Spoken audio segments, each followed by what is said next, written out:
May 326 BCE.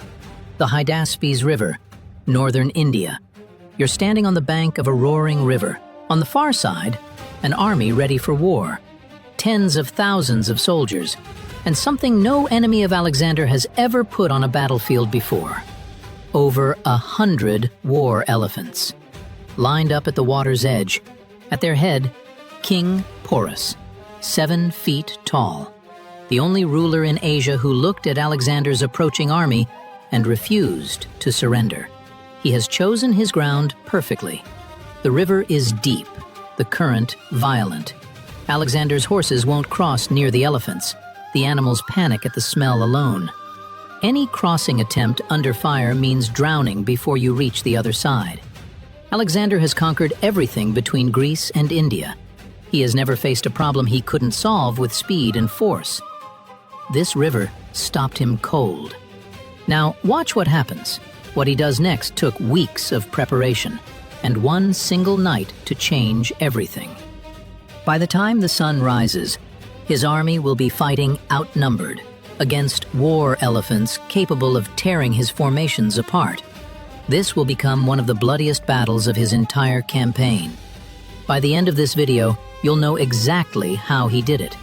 What followed was one of the most patient, calculated pieces of military theater in history. For weeks, Alexander did nothing, or appeared to do nothing. His men moved up and down the riverbank, loudly, visibly, scouting crossings, making noise, lighting fires. Every time they moved, Porus mirrored them on the other side, keeping his army in position. It was exhausting, and that was the point. Alexander was conditioning Porus to see movement and dismiss it.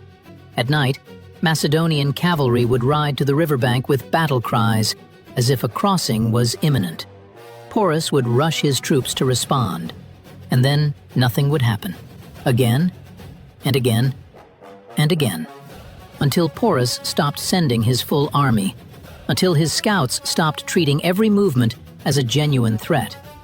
Meanwhile, Alexander had already found his crossing point, 17 miles upstream from camp, a stretch of land dividing the river's flow, providing cover for the approach. Rafts and boats quietly assembled in secret over days. And to make sure Porus never suspected, a senior officer was dressed in Alexander's royal armor and kept visible in camp, moving between the tents, maintaining the illusion that the king was still there. On a stormy night in May, with thunder covering the sounds of 10,000 men moving through the dark, Alexander slipped away upstream with 6,000 infantry and 5,000 cavalry. The real crossing had begun. And then, immediately, it went wrong. After crossing the first channel in the dark and the rain, Alexander's men landed on what they believed was the far bank. It wasn't. It was an island. There was another channel ahead, narrower but still fast. And dawn was coming.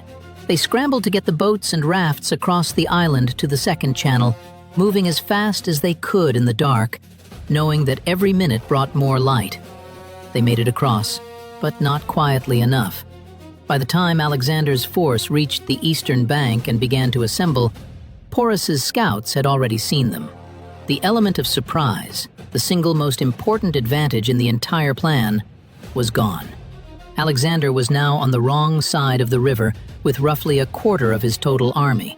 His infantry still catching up, his cavalry barely assembled, and Porus was already moving. Porus didn't wait to see what Alexander would do. He sent his son, also named Porus, with 2,000 cavalry and 120 chariots to hit Alexander's force before it could fully form. It was a reasonable decision. If the detachment could pin Alexander at the riverbank, keep him disorganized, prevent his infantry from assembling, the main army could arrive and finish the job. But the monsoon had one more role to play. The ground near the bank was waterlogged, churned to mud by days of rain, and chariots need firm ground. The Indian chariots, which on dry terrain would have been devastating, bogged down almost immediately.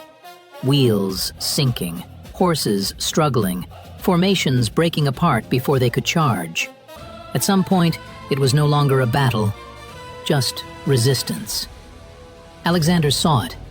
Instead of sending more troops, he sent a man Porus knew to ask him to stand down. Porus did. He dismounted and was brought before Alexander. When they met, Alexander asked him how he wished to be treated. Porus answered simply, as one king would treat another. Alexander accepted. He restored Porus to his throne and expanded his territory. If this is the kind of history you enjoy, subscribe. The Battle of Hydaspes was over, but its cost was real.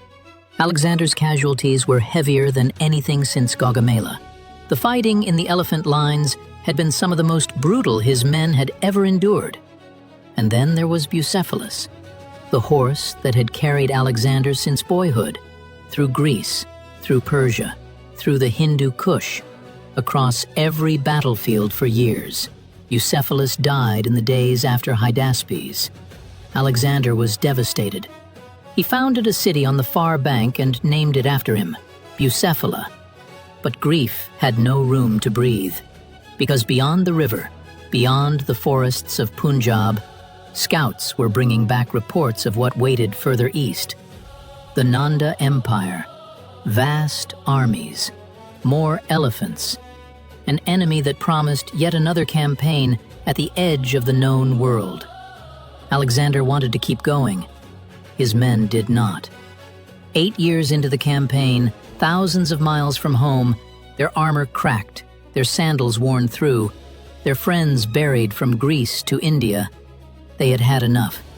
At the Hyphasis River, weeks after his greatest tactical masterpiece, Alexander the Great met the only wall he could never break. Not a king, not a river, not 100 war elephants, his own men. He turned the army around, and he never marched east again. The journey home was not a triumph. Marching south through the Indus Valley, Alexander was nearly killed storming the walls of a Malian city. An arrow pierced his lung. He survived, barely. By the time the army reached Babylon in 323 BCE, Alexander had been campaigning for 13 years. He was 32 years old. In June of that year, after days of fever, Alexander the Great died in the palace of Nebuchadnezzar.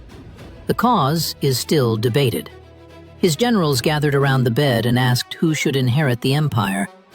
His answer, by most accounts, the strongest. Within a generation, everything he built had been divided. The empire fractured. But his name did not disappear. From Egypt to the edge of India, Alexander outlived his empire in memory. 32 years old, undefeated in battle, never turned back by an enemy. The only thing that ever stopped Alexander the Great was the loyalty of the men who loved him too much to follow him any further. That's the kind of leader he was. And that's why Hydaspes matters. If you made it this far, you already know what to do. But history doesn't end here. Watch the next video now.